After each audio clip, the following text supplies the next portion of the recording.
we're going to find the area of an annulus.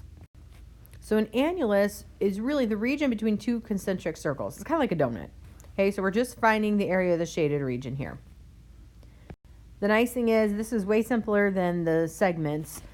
We just need to take the area of the large circle, subtract the area of the small circle. You'll notice they tend to use a capital R for the radius of the larger circle, a lowercase r for the radius of the smaller circle.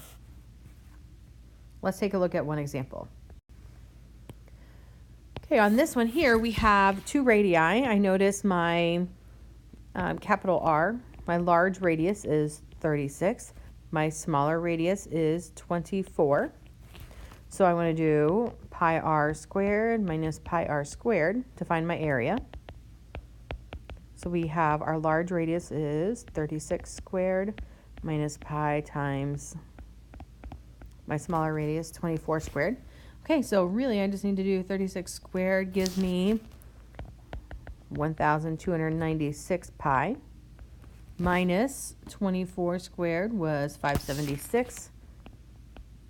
Now because they both have pi, because they both contain pi, we have like terms here, so I can actually combine them. I can take 1296 and subtract 576, and I get 720 pi square inches in this case.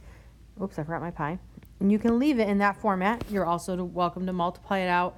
I wouldn't, just because there's more chance for error, but it's approximately 2,261.9 square inches.